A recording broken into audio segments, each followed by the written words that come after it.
Military coups are wrong, as in any titled civilian political arrangement that is will perpetuate injustice. The wave-crossing part of Africa does not demonstrate favor towards coup. It is a demand for solution to perennial problems. Rise Africa welcomes you to a channel committed to unbiased reporting, shedding light on critical issues, and empowering you with facts to form your own informed opinions. Share your thoughts on the issues President Tinubu mentioned in his speech. Let us dig it deeper. Regarding Niger, we are negotiating with the military leaders. As chairman of ECOWAS, I seek to help establish democratic governance in a manner that addresses the political economy challenges confronting that nation, including violent extremists who seek to foment instability in our region. I extend a hand of friendship to all of you who may genuinely support this mission for a democratic governance in that nation. This brings me to my third crucial point. Our entire region is locked in protracted battle against violent extremists. And the turmoil, a dark channel of inhuman commerce has formed. Along the route, everything is for sale. Men, women, and children are seen as chattel. Yet, thousands reach the Sahara, hot and sand, and the Mediterranean cold death in search of a... At the 78th session of the United Nations General Assembly, Nigerian President Bola Tinubu gave an emotional speech demanding an end to military coups and the building of a just democracy in Africa. His efforts to establish democratic government in Niger, a country struggling politically and economically in the face of terrorist threats, were discussed in light of his role as chairman of the Economic Community of West African States. President Tinubu warned of the ongoing danger presented by mercenaries and radicals, as well as the need to combat the expanding illegal economy that preys on the vulnerable. He appealed to the world community to aid Niger in putting an end to the juntas and installing a democratic president once again. Better life. At the same time, mercenaries and extremists with their lethal weapons and vile ideologies invade our region from the north. This harmful traffic undermines the peace and stability of the entire region.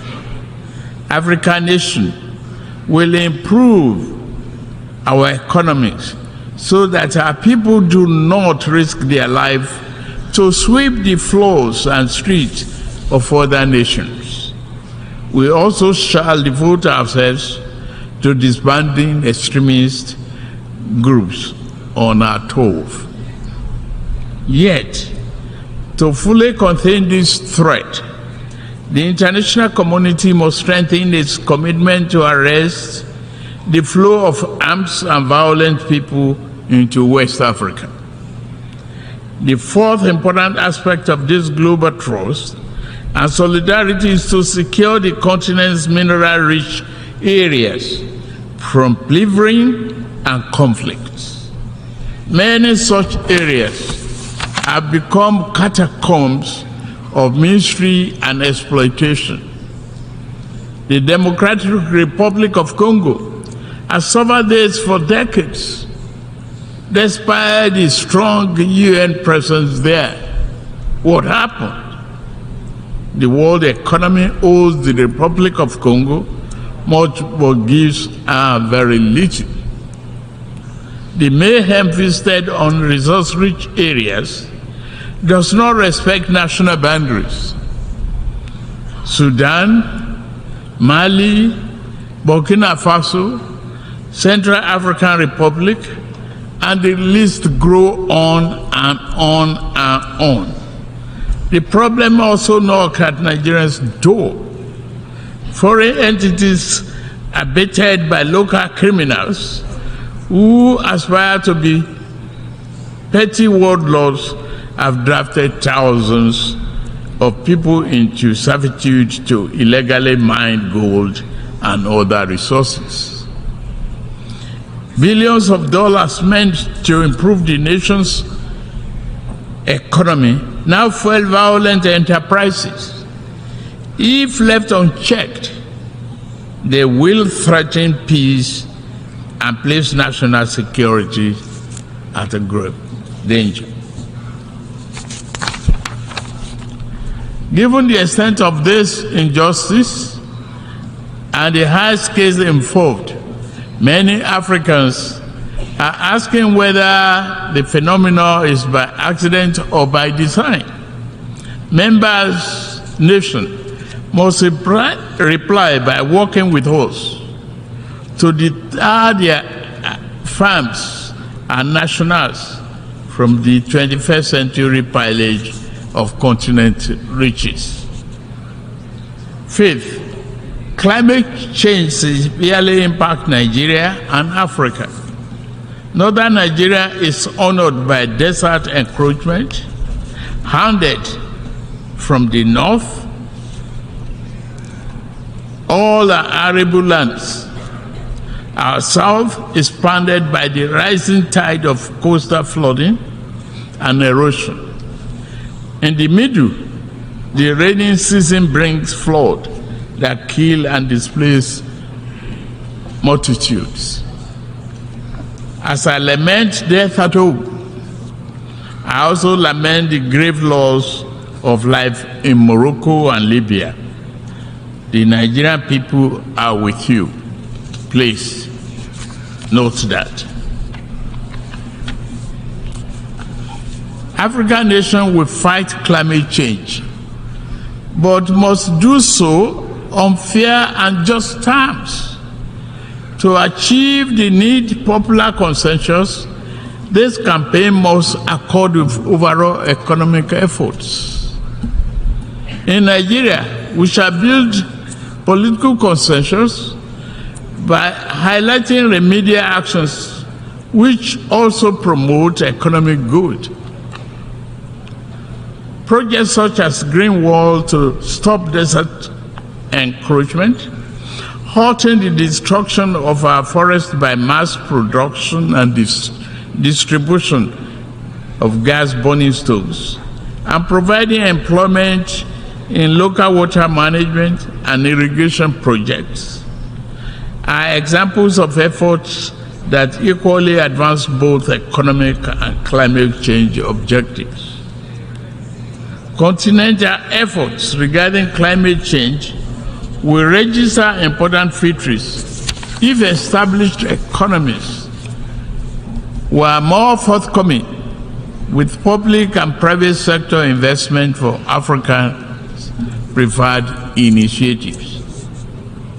Again, this will go far in demonstrating that global solidarity is real and working.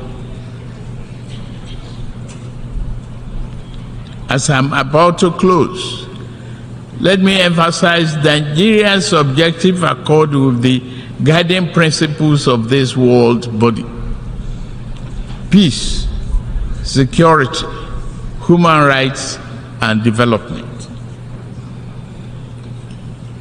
In fundamental ways, nature has been kind to Africa, given abundant land, resources, and creative and industrious people. Yet, man has too often been unkind to a fellow man, and this sad tendency has brought sustained hardship to Africa's doorstep.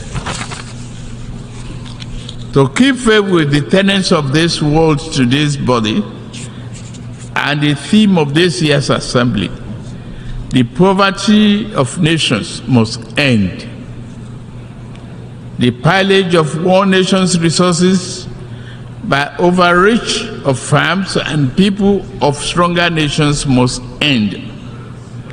The will of the people must be respected. This beautiful, generous, and forgiving planet must be protected.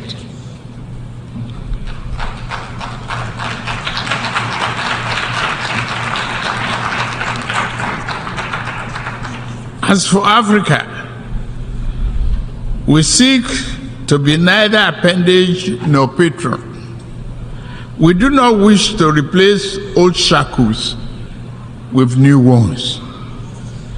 Instead, we hope to walk the rich African soil and live under the magnificent African sky, free of the wrongs of the past and clear of the associated encumbrances.